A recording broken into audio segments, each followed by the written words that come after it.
salawat in honor of Rasulullah Muhammad sallallahu alayhi wa alihi wa sallam.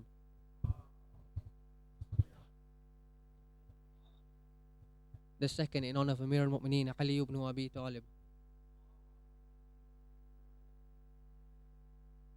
The third, and with the loudest of your voices, in honor of the Imam of our time, Imam Mahdi Ajalallahu Ta'ala Farajah Sharif.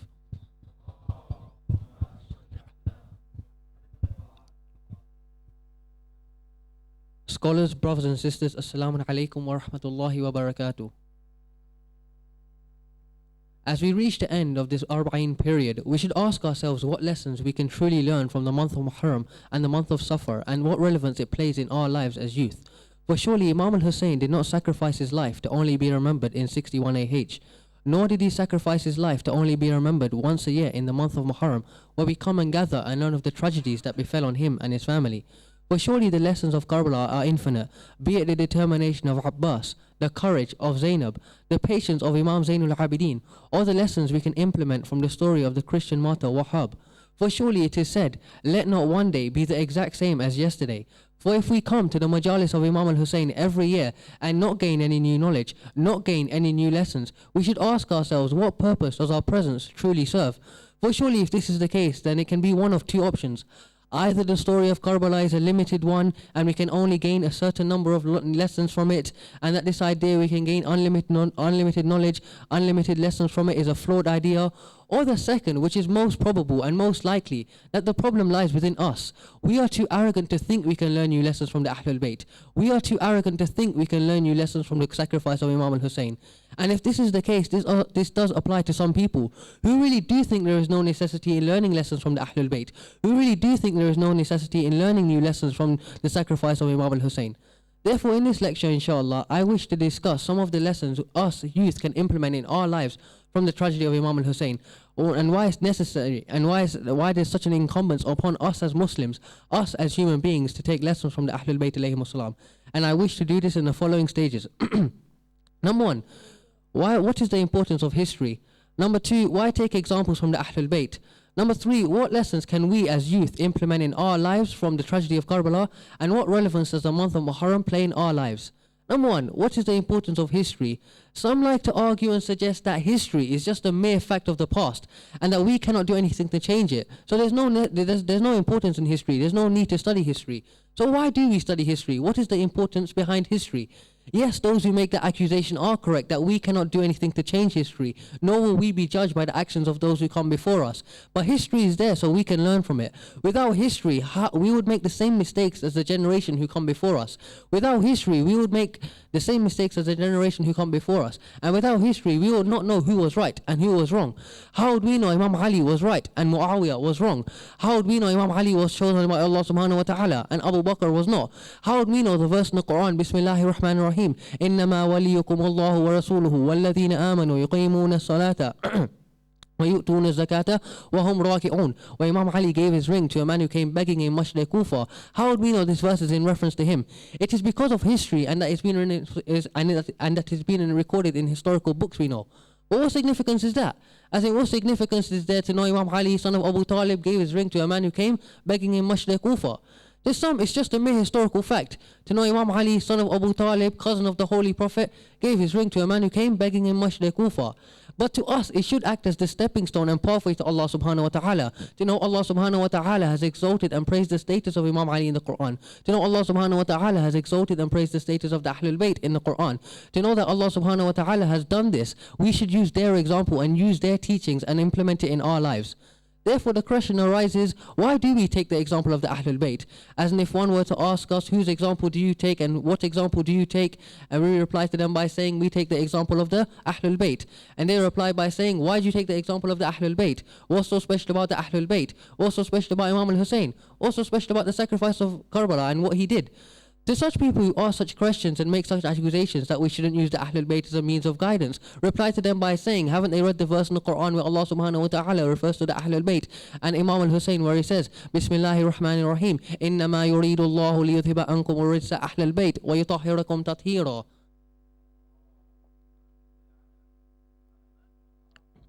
Reply to such people who make such accusations that we shouldn't use the Ahlul Bayt as a means of guidance. Haven't they read the verse in the Quran where Allah subhanahu wa ta'ala refers to Imam al-Hussein and the Ahlul Bayt, where he says, Bismillahir Rahmanir Rahim, قُلْ لَا أَسْأَلُكُمْ عَلَيْهِ أَجْرًا إِلَّا الْمُوَدَّةَ فِي الْقُرْبَى. Reply to such people who make such accusations that we shouldn't use the Ahlul Bayt as a means of guidance. Haven't they read the verse in the Quran where Allah subhanahu wa ta'ala refers to the Ahlul Bayt and Imam al-Hussein, where he says, Bismillahir Rahmanir Rahim, فَقُلْ تَعَالَوْا نَدْعُوا أَبْنَاءَنَا وَأَبْنَاءَكُمْ وَنِسَاءَنَا وَنِسَاءَكُمْ وَأَنفُسَنَا وَأَنفُسَكُمْ. Reply to such people who make such accusations that we shouldn't use the Ahlul Bayt as a means of guidance. Haven't they read the tradition of our Holy Prophet Muhammad sallallahu alaihi wa alihi wasallam, who refers to Imam Hassan and Imam al-Hussein, where he says, Al-Hasni wal-Hussein, Sayyidei Shababi Ahlil Jannah. For surely if impurity cannot touch the Ahlul Bayt, who are we not to use these people as an example? For surely if Allah subhanahu wa ta'ala tells the Holy Prophet to tell his people, I ask for no reward except love for my Ahlul Bayt, except love for my near relative, or it only stops at love, we shouldn't take into consideration any of their actions. For surely, if Allah subhanahu wa ta'ala tells the Holy Prophet to take Hassan, Hussein, Ali and Fatima, salawatullahi wa salamuhu alayhim,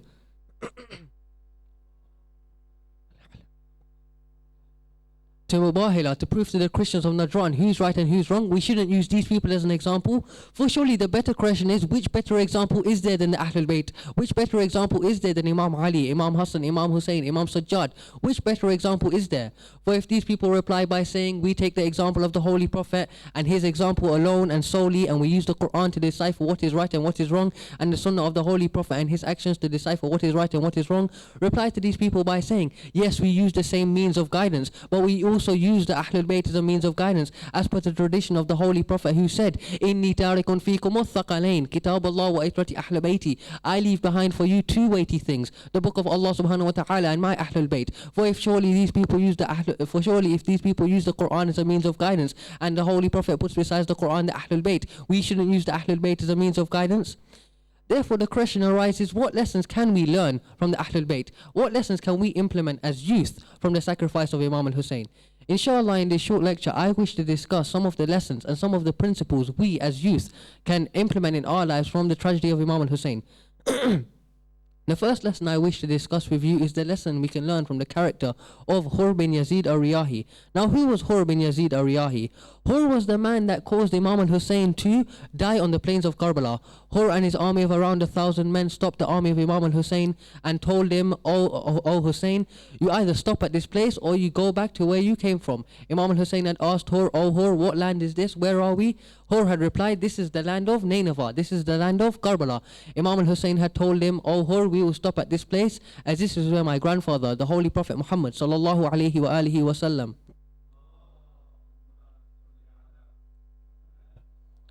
told me I will pass away. Now this portrayal seems to put Hur in a negative light, but when we go to the Majalis of Imam al-Hussein and we hear the name of Hur bin Yazid al-Riyahi, is it in a positive or a negative light? What is Hur renowned for? When we go to the Majalis of Imam al-Hussein, Hur is known for in a positive light. But why? Hur was the man who was the commander of the army of Yazid, who changed armies from the army of Yazid to the army of Imam al-Hussein. But what relevance is there to know this? As in 1400 years ago, Hur changed sides. Us as youth, it is good to know this, that Hur changed sides from evil to good. But what relevance and what lesson and what principle can we implement here? What lesson is there to implement here as youth to know that Hur changed sides from the army of Yazid to the army of Imam al-Hussein? The lesson I wish to discuss with you from Hur changing sides is the lesson of facing and combating peer pressure. Now, what is peer pressure? When one asks you to define peer pressure, how can you define peer pressure?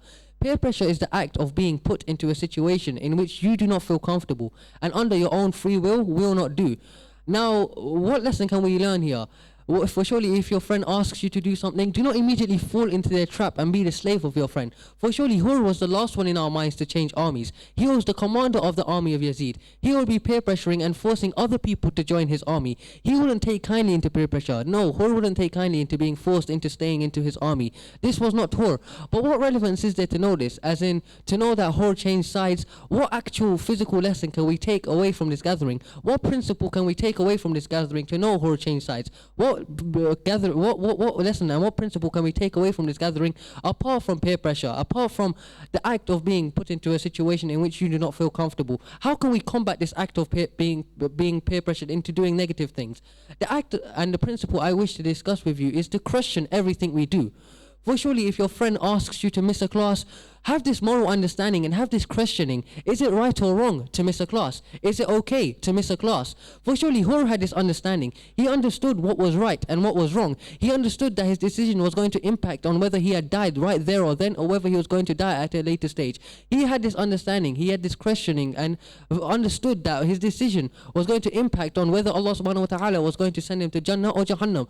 The first step in combating the negative sides of peer pressure and the negative sides of combating peer pressure is to have this understanding, have this questioning instilled within us to understand what is right and what is wrong. Now, what is the next step?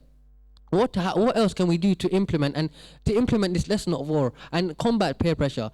The next step is to have the courage to say no to wrong and yes to right. For surely Hur had this courage. He had understood that first. He firstly had the understanding and having the realization in knowing what is right and what is wrong. But then he had the courage to say no to wrong and yes to right. For surely we need to have this courage, because some of us here, and so, not here specifically, but some of us youth are peer pressured and forced into far worse things. Some of us here are pressured into smoking. Some of us here are pressured into drinking. Some of us here are pressured into taking illegal substances. The first step in taking and combating the negative sides of peer pressure is to have the questioning, but then have the courage to say no to wrong and yes to right. For surely the society we live in today requires a lot of courage to say no to wrong and yes to right.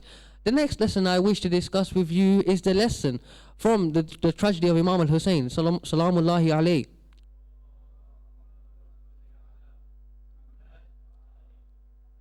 Is the lesson of bettering our relationship with our mothers. For surely as the mothers were going to sacrifice their children on the plains of Karbala, they had realized the next day they won't be seeing their parents. They won't be seeing their mother. They had realized, as the mothers, as they were going to sacrifice their children, they had realized that when they were going to be paraded from Karbala to Kufa, from Kufa to Sham, they know, and they had known that their children won't be with them. As they were going to sacrifice their children, they had known that when they were going to sacrifice their children and the hijab was going to be taken away from them, they had known that their dignity would no longer remain and their children won't be able to protect their dignity. They had known this. But what lesson is there? What lesson can we implement in our lives from bettering our relationship with our parents? The lesson I wish to discuss with you is the lesson of emulation between Bibi Zainab alayhi salam and Hazrat Awna Muhammad, her children. For surely Bibi Zainab alayhi salam had told Awna Muhammad before the battle of Karbala commenced the night before. She had told to her children, "O Awna Muhammad, O children, I do not expect you to fight because you are so young. But if anything happens to my brother Hussein, I will be ashamed of you two."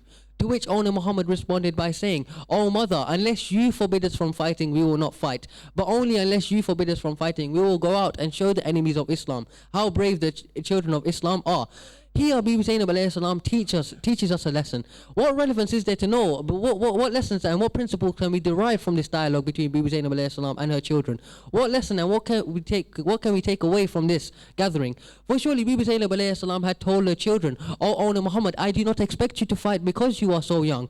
But Awna Muhammad responded by saying, "O mother, unless you forbid us from fighting," the condition being you. For surely some of us here, not here specifically, sorry if I'm keep on saying some of us here, but no, some of us youth, when our parents tell us to do something, when our mothers tell us to do something, we do the complete opposite. For if our parents tell us to do and go clean our room, we do the complete opposite. But Bibi Zainab alayhi salam has this mutual love, has this bond, has this relationship with her children. Awna Muhammad told their parents, told their mother, "Oh mother, unless you forbid us from fighting," the condition being you, that they have this respect, they have this dignity, they have this love for their parents, they have this love for Bibi Zainab alayhi salam. For whatever action and whatever situation we face in life, we should go through our parents, ask our parents. First, like I said, in combating peer pressure, we should have the questioning. But why don't we ask our parents, is it okay for me to do this action? What do you think about it? Let's go through our parents. Now, what is the next step? What is the next step in having and bettering our relationship with our mothers? The next step is in bettering our relationship with our mothers is to have that love, have this bond, have this respect for our parents. Now, a question arises. Some of us think and some of us question, why did Imam al-Hussein take the children on the plains of Karbala? Why did he take the women on the plains of Karbala? As in, surely he must have received some wahi from Allah subhanahu wa ta'ala to know that the children were going to die, to know that their innocence was going to be lost. Surely he must have received some wahi from Allah subhanahu wa ta'ala to know that the ladies were going to be paraded from Karbala to Kufa, from Kufa to Sham, and in the city of Sham, where loud music was played, celebrations were happening. Surely he must have received from some wahi from Allah subhanahu wa ta'ala. And if he did, then surely this is just an act of silliness. Some of us like to think that Imam al-Hussein was quite silly too. If he received wahi from Allah subhanahu wa ta'ala, that he was silly to take the ladies. If their hijab was going to be taken and their veils were going to be taken away from them, it's quite silly to take your women if they were going to be like this. But no, Imam al-Hussein took the ladies, he took the children to tell each and every one of us the role in society we play. For surely Imam al-Hussein took the children, took the ladies to tell the nations of Arabia and the generations that would come after the role each and every single one of us play in society. Now what was Imam al-Hussein's role in the continuation of the religion? Imam al-Hussein's role was through his sacrifice, that he sacrificed himself, that the Prophet said, Al-Hasni wal-Hussein Sayyidi Shababi Ahli al-Jannah, to know that Imam al-Hussein would sacrifice himself. He was the leader of the youth of paradise. Bibi Zainab alayhi salam had told the courtyard of Yazid, how can you follow such a man, such a tyrannical man, who would massacre my dear brother, the same brother who was described as the leader of the youth of paradise? Imam al-Hussein's role in the continuation of the religion was through his sacrifice. Now what was the children's roles? As in, some of us like to think that surely why would he take the children if their innocence was going to be lost? If they weren't going to die, then they might have played a vital role in the continuation of the religion, propagate the religion far and wide. Now what was the children's role? The children's role was through their innocence, that Imam al-Hussein had took their children because of their innocence, that they were going to die because of their innocence, that Bibi Zainab alayhi salam could tell the courtyard of Yazid and those who followed Yazid respectively, how can you follow such a man who would kill a 6-month-old baby? How can you follow such a man who would kill children who haven't even reached the age of bulugh? How can you follow such a man? This was the children's role, that their role in the continuation of the religion, their role in society was played because of their innocence. Now what was the ladies' roles? The Bibi Zainab alayhi salam's role came when she spoke out in the courtyard of Yazid, when she told the courtyard of Yazid and she spread the message of Imam al-Hussein in the courtyard of Yazid. She spoke out in the courtyard of Yazid to propagate the religion of Islam. She spoke out and taught the correct lesson of Imam al-Hussein, to tell the generations of Arabia and the generations that would come after the nations of Arabia that Imam al-Hussein, no, he did not commit suicide. Rather, his sacrifice was because of the continuation of the religion. He sacrificed himself because he wanted to continue the religion. That when we pray Salah today, yes, it is because of Imam al-Hussein that he sacrificed himself for the religion. When we fast in the month of Ramadan, why is that? It is because of Imam al-Hussein, and he sacrificed himself for the religion. Now, another question arises, that how can we actually take and emulate this relationship of Bibi Zainab alayhi salam? How can we emulate this relationship Bibi Zainab alayhi salam had with her children on Muhammad? What can we take away from this gathering? When we go home and we speak to our parents, what can we take away from this gathering? The lesson I wish to discuss with you, and the principle I wish to discuss with you, is the lesson of showing patience and humility when talking to our parents. For surely the act of patience and humility can go a long way. For when we talk to our parents and we get home, we say Salaam alaikum, we go upstairs and play PS3, play Xbox and not see our parents till the morning. The very act of showing patience and humility goes a long way. When our mom asks us to clean our room, to do this for me, can you go take the laundry, or can you go take the litter out? The act of saying and having this patience and humility, it is very easy to scream, it is very easy to shout, it is very easy to say no, but having this patience and humility instilled within us goes a long way. Now a question arises, some of the youth say today that, why do I need to have this relationship with my parents? As in, I don't intend on staying with my parents forever. I mean, when I get to around the age of 18, 19, 20, inshallah, go to university, get a good degree, move out of home, get married, have children, inshallah. I don't intend on staying with my parents forever, and they always nag me now. So why do I need to have this relationship with my parents? What's the hype with having a relationship with your parents? What's so special about having a relationship with your parents? This whole logic is flawed, that you shouldn't have a relationship with your parents because you're going to move out. Let me tell you. Firstly, tell you the Islamic reasons. The Islamic reasons, we have all heard the tradition from our holy Prophet Muhammad sallallahu alaihi wa sallam,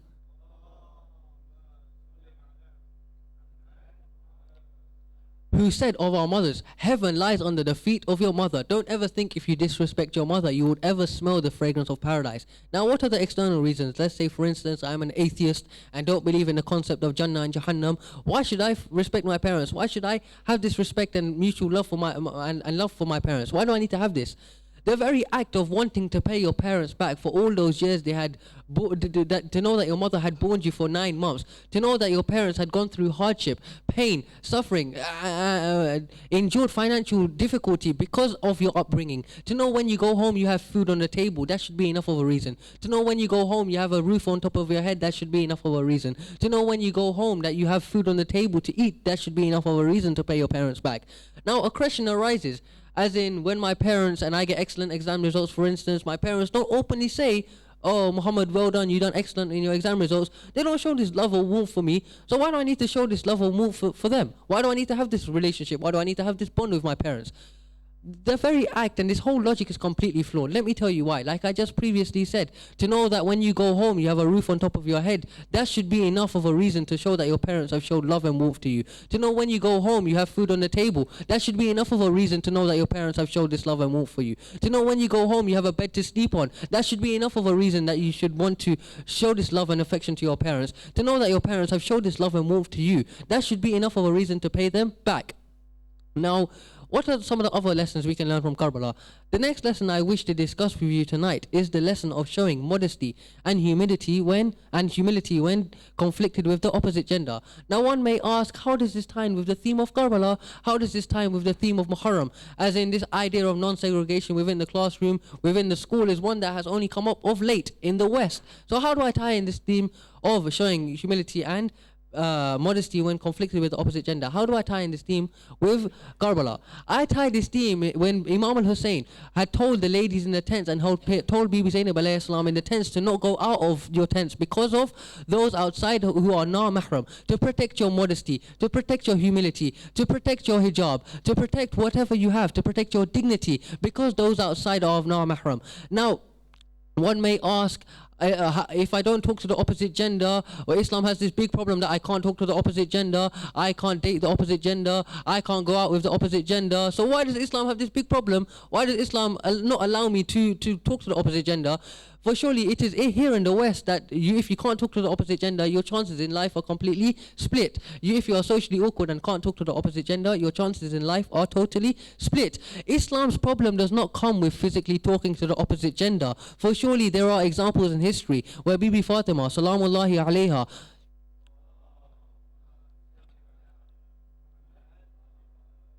talked to the opposite gender when her land of Fadak was usurped from her, and she demonstrated this act of injustice in the Ummah, where Bibi Zainab alayhi salam talked to the opposite gender in the courtyard of Yazid. Islam's problem does not lie in with physically talking to the opposite gender. The problem Islam has with talking to the opposite gender is when you want to talk to the opposite gender for reasons that are not halal. Now, how do I know this? How do I have proof for this? The proof I have is when the Holy Prophet has a tradition which he says, when a single man and a single woman are in a room alone by themselves, there is a third of them by the name of Shaitan. Additional proofs are when Allah subhanahu wa ta'ala says in the Holy Quran, in Surah Ahzab, Surah 33 of the Holy Quran, in verse 32, where he says in reference to the wives of the Holy Prophet, when you go out, do not speak to the opposite gender in a soft-spoken manner. This should show that when you go out and talk to the opposite gender, when you talk to a girl, when you talk to a boy, you should have a message that you want to bring out. You shouldn't talk to the opposite gender just for the sake of talking to the opposite gender. Additional proofs of this non-free mixing of genders is when Allah subhanahu wa ta'ala says in the Holy Quran, in Surah 33, the same Surah, Surah Ahzab, verse 53, where he says, when you talk to the opposite gender, there should be a curtain in between the two of you. That when you want to transpond a message from one person to another, when you want to transpond a message between a man and a woman, there should be a protection of a curtain. Now one may ask, how can this be possible in the West? As in, if I talk to the opposite gender, it's not like I'm going to bring a curtain out and talk to the opposite gender. This is not possible. This is not what the interpretation of the Holy Quran is saying. The Quran is trying to say that when you talk to the opposite gender, you should be protecting your humility, you should be protecting your modesty in their way that the curtain will protect the humility and modesty of yourself from the opposite gender. A girl, when talking to a boy, this curtain will protect their humility, will protect their modesty, will protect their hijab. This in the same way that when you talk to the opposite gender, you should be showing this humility, you should be showing this modesty. Now one may ask, what can I take away from this gathering, from talking to the opposite gender? How can I leave this gathering and be able to talk to the opposite gender respectfully? As in, some of us may ask, How can I talk to the opposite gender respectfully? Why does Islam have this big problem with me talking to the opposite gender? As in, for every single ruling, Islam has a reasoning behind it. Society has indoctrinated a system where you should talk to the opposite gender, where you should date the opposite gender. Dates that last, what, a couple of days, a couple of months, a couple of weeks. Why does Islam have this big problem with me talking to the opposite gender? Why can't I freely flirt with the opposite gender? Why can't I freely talk to the opposite gender? Why does Islam have this big problem? Yes, Islam has issued a fatwa, but for surely Islam has issued a ruling. But why has Islam issued this ruling? Why does Islam have this ruling? Allah subhanahu wa ta'ala has this ruling because it breaks the entire concept of marriage within Islam. To know when you flirt with a girl, to know when you flirt with a boy, to know when you go out with a girl that lasts a couple of days, a couple of weeks, a couple of months. This breaks the concept of marriage completely, because your intention is not in getting married. Your intention is not in building a family. Your intention is not having children. The whole concept and the reasoning behind you wanting to go out with the opposite gender is purely flirting purposes, and purely because you feel like it and your friends are doing it, so let me do it. So and Allah subhanahu wa ta'ala says in Surah Rum, Surah 30 of the Holy Quran, in verse 21, that He places in every single marriage mawaddatan wa rahma. He places in every single marriage extreme love and mercy. So when you go out with a girl and when you have this relationship with the opposite gender, it completely breaks this idea of marriage. Now I link this concept of showing humility, showing modesty with Bibi Zainab alayhi salam and the ladies in the tents. But did the ladies in the tents have a choice in protecting their humility and protecting their modesty when the ladies when the tents were set alight, when Imam Zainul Abidin was given the right of Imama, when Imam al-Hussein had passed away and Imam Zainul Abidin was given the right of Imama? When did Imam Zainul Abidin have to issue his first fatwa? When, oh brothers and sisters, I ask you, when did Imam Zainul Abidin have to issue his first fatwa? When the tents of the ladies were set alight, Imam Zainul Abidin had to tell the ladies, he had to tell Bibi Zainab, and he had to tell Kulthum, he had to tell his children, he had to tell Baqir, and he had to tell Sakina to run from one tent to the other tent, to run from that tent to the other tent. Oh brothers and sisters, I ask you, how could the Ahlul Bayt protect their humility and they protect their modesty when they were running from one tent to the other tent? And when eventually all the tents were set alight, Imam Zainul Abidin and the Ahlul Bayt were taken from Karbala to Kufa, from Kufa to Sham. In the city of Sham, some reports state that the Ahlul Bayt stayed there for 40 days. When Imam Zainul Abidin and the Ahlul Bayt were released, some reports state that Imam Zainul Abidin, when he went back to Karbala, had a bent back. Some reports state that he had white hairs on his head. Jabir bin Abdullah al-Ansari had asked, "Oh Imam, why do you have white hairs on your head? Why do you have a bent back? You are a youth of only 24 years. How do you have this stature? Why do you have white hairs on your head?" Imam Zainul Abidin replied, "Asham, Asham, Asham." And some reports state that Bibi Zainab alayhi salam had white hairs on her head. When Bibi Zainab alayhi salam and the Ahlul Bayt went back to Medina, when Bibi Zainab alayhi salam and the Ahlul Bayt went back to Medina, she knocked on the door of her husband Abdullah. She knocked on the door of her husband Abdullah. Abdullah opened the door and he said, "Oh woman, why do you come here? What is your name and what is your reasoning in coming to the house of the Ahlul Bayt?" Zainab had asked and told her husband, "Oh Abdullah, do you not recognize me? This is your wife Zainab." Inna lillahi wa inna ilayhi raji'un. We pray to Allah subhanahu wa ta'ala to ensure we can derive the correct lessons of the Ahlul Bayt alayhim salam. We pray to Allah subhanahu wa ta'ala to ensure we can combat the negative sides of peer pressure. We pray to Allah subhanahu wa ta'ala to ensure we have this relationship and better our relationship with our mothers. We pray to Allah subhanahu wa ta'ala that we use the correct manner that Islam has taught us when conflicted with the situation when we talk to the opposite gender. We pray to Allah subhanahu wa ta'ala with the loudest of your salawat.